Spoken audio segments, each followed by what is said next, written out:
The Bain Family Murders. In 1994, a quiet street in Dunedin, New Zealand became the scene of a tragedy that would grip the nation for decades. On June 20th, the Bain family, Robin, Margaret, Aotearoa, Lynette, and Stephen, were found murdered in their home. The only survivor, their eldest son, David Bain. The news of the Bain family murders sent shockwaves through New Zealand. David, a 22-year-old university student, called the police, claiming to have found his family dead upon returning from his paper route. Initially, suspicion fell on Robin Bain, the father. He had a history of financial difficulties and alleged marital problems. However, a closer look at the crime scene revealed inconsistencies with a murder-suicide scenario. David then became the prime suspect, leading to his arrest and a highly publicized trial.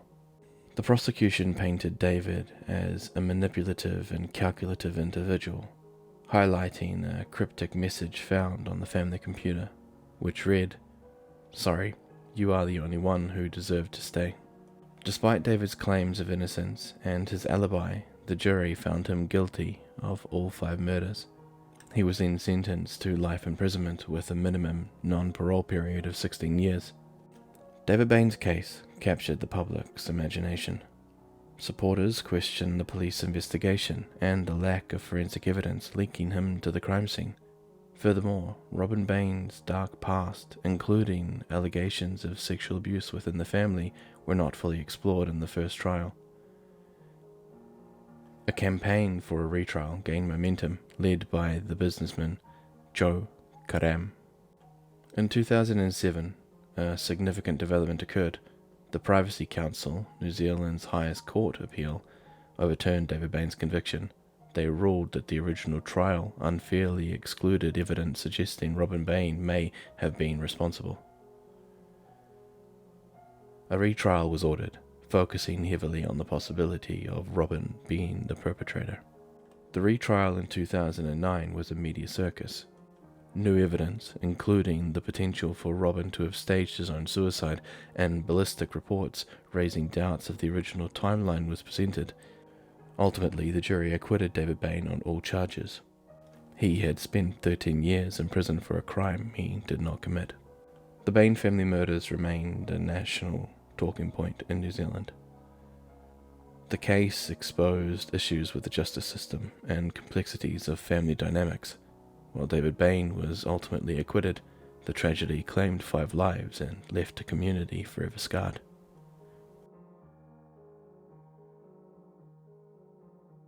The Aromoana Massacre. On a seemingly ordinary Tuesday evening in 1990, the quiet seaside town of Aromoana, New Zealand, was shattered by violence. It was a horrific event that forever changed the small community and sparked national controversies about gun control. On November 13th, 1990, David Gray, a 33-year-old Aromoana resident, armed himself with a high-powered semi-automatic rifle. Following a heated argument with a neighbor, Gray embarked on a shooting spree. Over the next several hours, he indiscriminately fired upon anyone he saw coming, leaving a trail of terror in his wake. The initial police response was met with heavy gunfire as Gray continued his rampage. Sergeant Stuart Guthrie, one of the first officers on the scene, tragically became one of Gray's victims. Despite the danger, under-equipped local police officers bravely attempted to contain the situation and evacuate residents. The town was plunged into a lockdown as a full-scale manhunt unfolded. Terrified residents were forced to shelter in place for over 24 hours, unsure of their safety. Following a meticulous house-to-house search, police finally located Gray the next day. A shootout ensued, resulting in Gray being fatally wounded by the anti-terrorist squad, now known as the Special Tactics Group. The Aromoana Massacre left 13 people dead, including Sergeant Guthrie. The small town grappled with grief and a sense of shock. The tragedy sparked a nationwide debate on gun control. In 1992, New Zealand enacted stricter regulations on military-style semi-automatic rifles, or firearms, aiming to prevent similar tragedies. The Aromoana Massacre remains a dark chapter in New Zealand history. It serves as a stark reminder of the devastating impact of gun violence on communities. While gun control laws were tightened, the Aromoana tragedy tragically wasn't the last mass shooting in New Zealand, as evidenced by the Christchurch mosque shootings in 2019.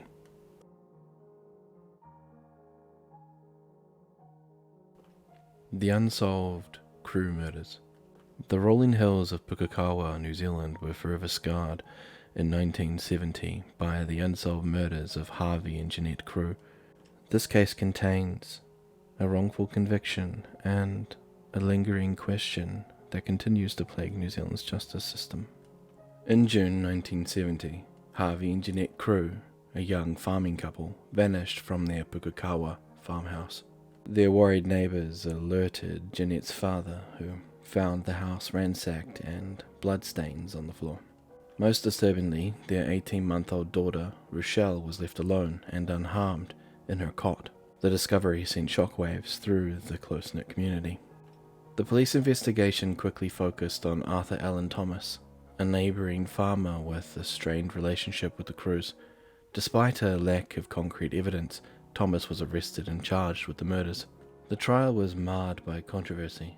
Crucially, a crucial piece of ballistic evidence, a .22 caliber cartridge case, was allegedly found near the Crew home and linked to Thomas's rifle. However, doubts swirled around how the cartridge case came to be at the scene. With accusations of police planting evidence, in 1971, Thomas was found guilty and sentenced to life imprisonment. Thomas's family never wavered in their belief of his innocence. Years of appeals and investigations cast a shadow over the original conviction. Disturbing new information emerged, including a potential witness who claimed to have seen suspicious activity near the Crow farm on the night of the murders, but whose testimony was allegedly ignored by the police. In 1979, after spending 9 years in prison, Thomas was finally pardoned due to doubts about the prosecution's case. He received compensation for his wrongful conviction, but the Crew murders remained unsolved. A subsequent Royal Commission inquiry into the case revealed serious police failings and included the possibility of planted evidence. The Crew murders continue to haunt New Zealand. Harvey and Jeanette's killers were never brought to justice, and the shadow of tragedy hangs heavy over Pukekohe. The case exposed vulnerabilities in police justice systems and highlighted the devastating consequences of wrongful convictions. While Thomas received a pardon, the Crew family was denied closure, and New Zealand was left with a chilling unsolved mystery.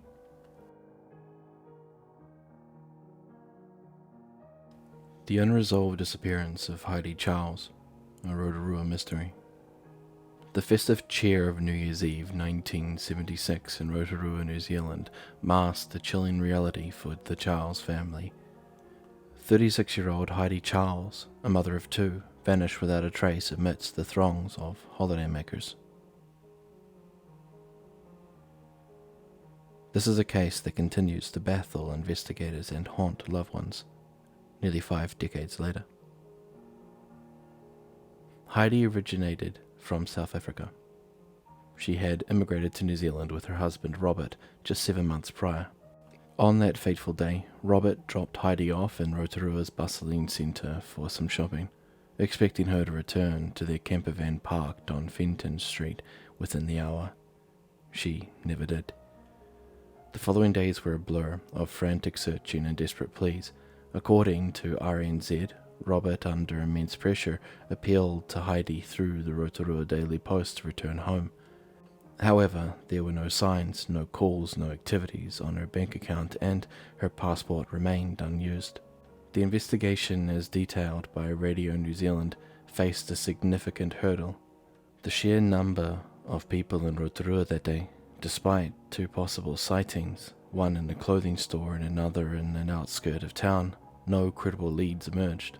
The police even resorted to an unorthodox method, throwing a sheep carcass into the hot springs to see if it would rise to the surface, mimicking a potential body disposal. Adding another layer of intrigue, true crime writer Scott Brainbridge suggests Heidi might have been under more stress than initially known. Did she leave voluntarily due to these pressures? This theory, however, remains unsubstantiated. The child's family, understandably distraught, relocated to Germany 6 months after Heidi's disappearance. Their pain and the unanswered questions lingered. Heidi Charles's case stands as a stark reminder of the vulnerabilities of individuals, even in seemingly crowded places. It is a chilling testament to how quickly someone's life can vanish. The Aotearoa police treat this as an unsolved missing person case, and a glimmer of hope persists that one day new information or advancements in forensic technology might bring closure to Heidi's family.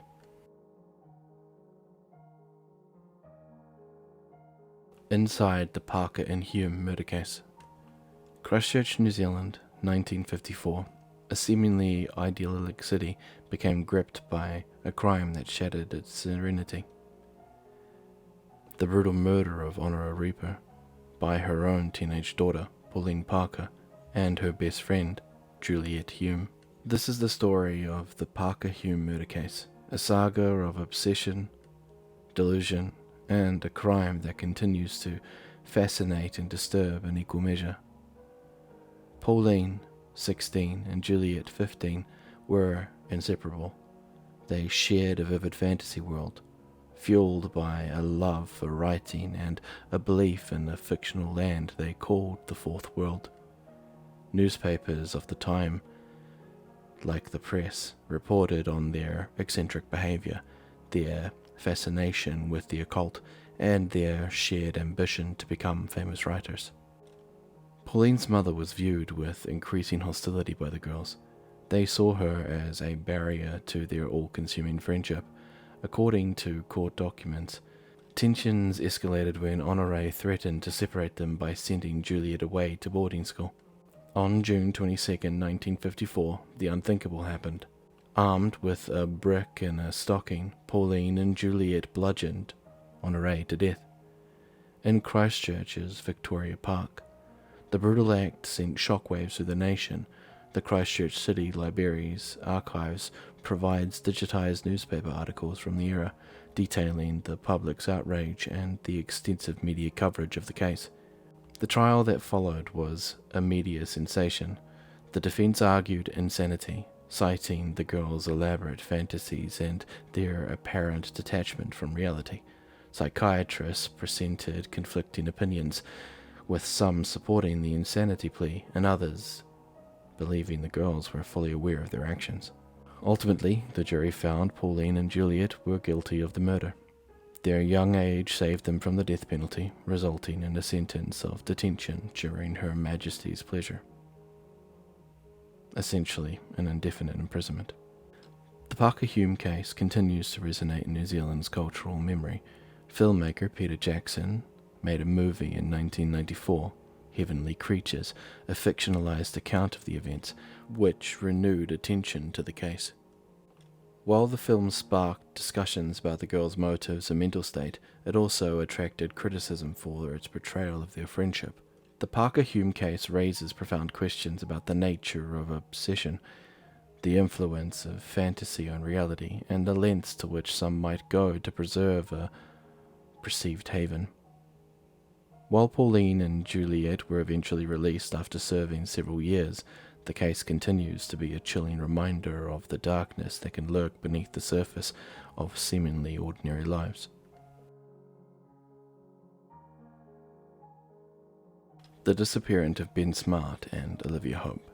The sun rose on a new year in New Zealand's picturesque Marlborough Sounds in 1998, but for two young people, Ben Smart and Olivia Hope, it marked the beginning of a chilling mystery, their disappearance, never to be seen again, ignited a firestorm of media attention and a complex investigation that continues to spark debate. Ben, a 21-year-old vineyard worker, and Olivia, a 17-year-old school student, were celebrating New Year's Eve at the Phoenix Lodge, a popular holiday destination in the Sounds.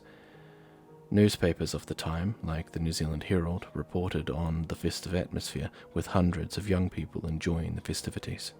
In the early hours of the New Year's Day, Ben and Olivia decided to leave the party. They boarded a water taxi with the intention of finding alternative accommodation.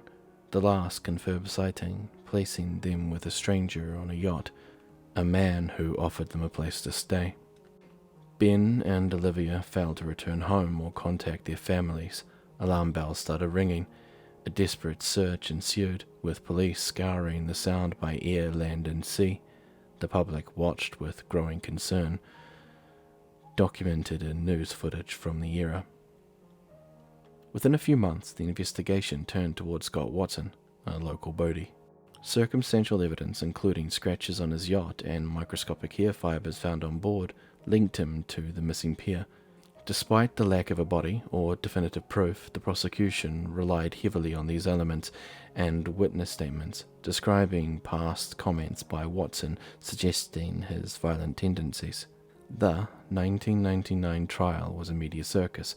Watson was found guilty of murder, a verdict that deeply divided public opinion. Some believed the circumstantial evidence was enough, while others felt the case lacked solid foundation. Appeals by Watson have been unsuccessful. The unresolved disappearance of Ben Smart and Olivia Hope continue to cast a long shadow. The lack of closure for their families and lingering questions surrounding Watson's guilt kept the case in the public's eye. Documentaries and books continue to explore the complexities of the investigation and the trial. Marlborough Sounds, once a symbol of carefree summer holidays, is forever now linked to this tragedy. While Ben and Olivia's fate remains a mystery, the case serves as a stark reminder of the vulnerability of young people and the enduring power of unsolved crimes.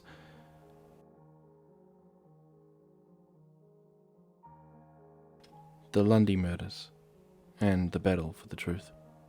The sleepy seaside town of Palmerston North, New Zealand, was shattered in 2000 by the brutal murders of Christine Lundy and her teenage daughter Amber. The prime suspect? Christine's estranged husband, Mark Lundy. The Lundy Murders is a case that is steeped in controversy, conflicting narratives, and a relentless pursuit of justice for both sides. Mark and Christine Lundy's marriage had been deteriorating for some time. News reports from the Dominion Post at the time detailed their separation and the ongoing custody battle for Amber. The night of the murders, Christine and Amber were found dead in their home, both victims of severe head injuries. Mark, a former rugby player with a troubled past, quickly became the focus of the investigation. Despite an alibi placing him at a sports bar miles away, circumstantial evidence, including blood splatter analysis and a possible murder weapon found in his possession, cast suspicion upon him. The prosecution argued that Lundy had meticulously planned the murders, driving to his estranged wife's home, committing the crime, and then returning to the bar to establish his alibi. This narrative, however, was challenged by the defense. The defense argued the police investigation was flawed, focusing too heavily on Lundy and neglecting other potential leads. Concerns were raised about the handling of the crime scene and the blood splatter analysis, which played a pivotal role in the prosecution's case. In 2002, Mark Lundy was found guilty of the murders. However, he has consistently maintained his innocence. Over the years, his supporters have relentlessly pursued appeals, citing new evidence and doubts about the original investigation. Since the outcome of the case, the Lundy murders have been dividing public opinion. Documentaries and books have explored the complexities of the case, with some convinced of Lundy's guilt and others firm believers of his innocence. The Lundy murders continue to cast a long shadow over Palmerston North and the Lundy family. Christine and Amber's deaths remain unsolved, and Mark Lundy's fate hangs in the balance. The case serves as a stark reminder of the complexities of forensic science, the power of circumstantial evidence, and the enduring quest for justice, no matter how long it takes.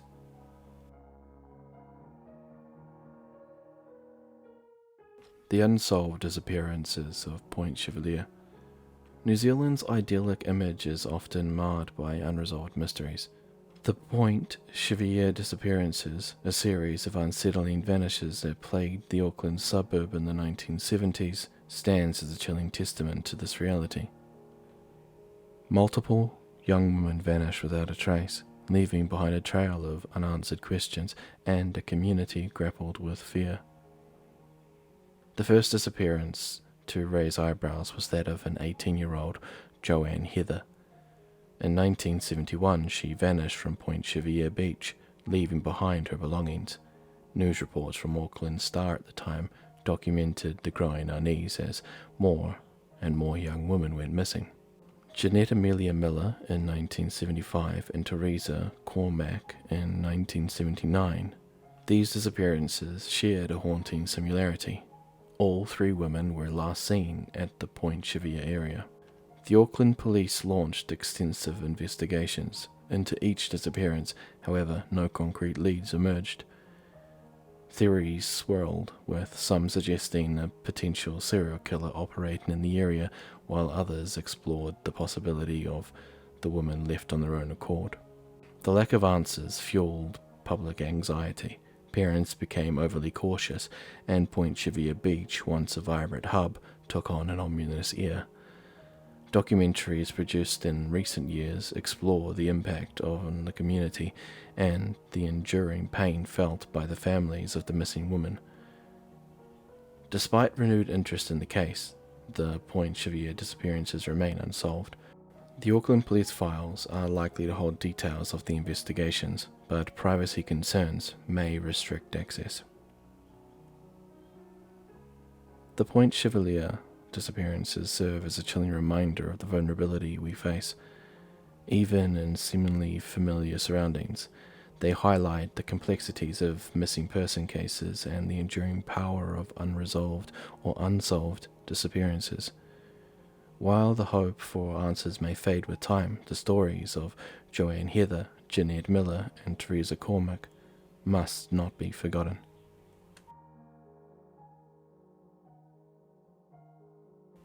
The 1914 case of the New Zealand Jack the Ripper.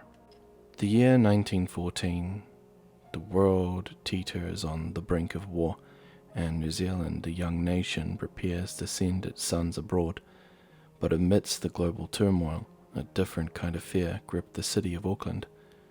A single, brutal murder sparked a media frenzy, drawing comparisons to the infamous Jack the Ripper case that had terrorized London just over 2 decades earlier. However, unlike the Ripper, this story has a far less dramatic conclusion. On September 28, 1914, the body of Francis Marshall, a 39-year-old sex worker, was found brutally stabbed in an upper-floor room of a boarding house in Upper Nelson Street. Newspapers like the Auckland Star reported the gruesome details, sending shockwaves through the city.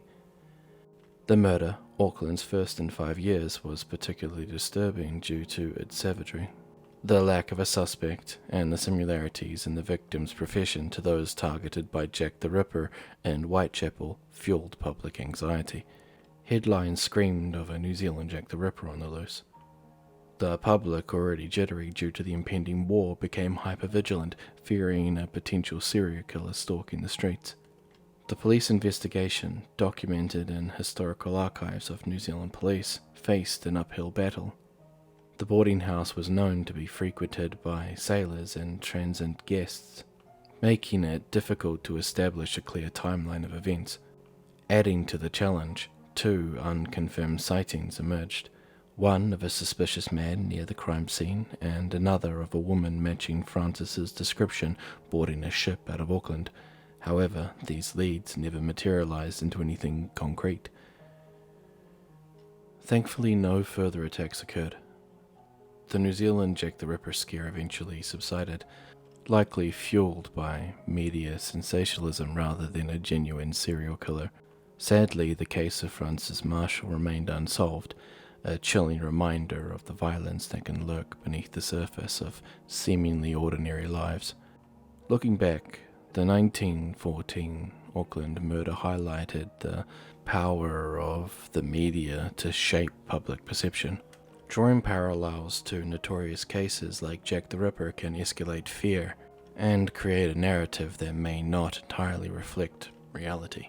While the case remains unsolved, It serves a historical footnote, a reminder of a bygone era and the enduring power of unsolved crimes.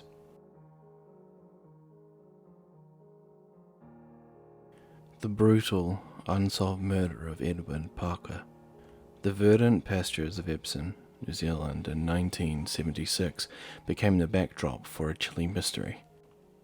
Edwin Parker, a young farmhand, vanished from his duties one sweltering summer day, only to be found brutally murdered a few hours later. The subsequent investigation and trial exposed simmering tensions between Maori and Pakeha, European settlers, leaving a lasting stain on the young nation's history. On January 27th, 1876, Edwin Parker, a 27-year-old Englishman, disappeared from his work at the Epsom farm of John Buchanan. Newspapers of the time, like the Waikato Times, reported that Parker's fellow workers, including Tauranga Winiata, a young Maori man, last saw him alive tending to the fields. A frantic search ensued, culminating in the horrifying discovery of Parker's body later that day. He had been bludgeoned to death with a blunt instrument. Suspicion immediately fell on Tauranga Winiata. Witnesses reported seeing him arguing with Parker earlier that day. Furthermore, Winiata vanished shortly after the murder, fueling speculation of his guilt. The fledgling New Zealand police force launched the manhunt, with tensions escalating between the Maori and the Pakeha communities. The Maori perspective adds a layer of complexity in the case. Some historians argue that Winiata's flight seemed not of guilt, but of fear of the prejudiced colonial justice system. The ongoing land wars between the Maori and the Pakeha settlers had created an atmosphere of distrust, and many Maori feared unfair treatment at the hands of the authorities. Despite Winiata's absence, a trial was still held in 1877. The prosecution, relying on circumstantial evidence and witness testimonies, secured a conviction for murder. Winiata remained a fugitive for 6 years, living amongst sympathetic Ngāti Pīkeo tribespeople in King Country, a region with strong Maori autonomy. In 1882, Winiata was captured by Robert Barlow, a Ngāti Pīkeo chief allied with the Pakeha government. He was brought back to Auckland for execution. Despite ongoing concerns about the fairness of his original trial, Winiata maintained his innocence until the end, and his execution remains a controversial chapter in New Zealand history. The Edwin Parker murder case stands as a stark reminder of the complexities of New Zealand's colonial past. While the official record labels Tauranga Winiata a murderer, questions linger regarding the fairness of his trial and the role of racial prejudice in the investigation. The case also highlights the difficulties of pursuing justice in a fledgling nation, grappling with intercultural tensions. The Edwin Parker murder serves as a reminder of the importance of due process and critical examination of historical narratives.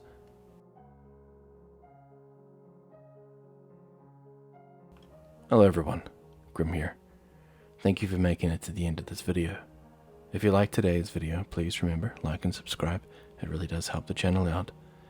Leave a comment below, and in this time we're going to use the word clipper. C-L-I-P-P-E-R. Clipper. You could just type it in the comments as the word, or use it in a sentence. It's up to you. Have some fun. Anyway, today's video was very special to me because it's from my home country.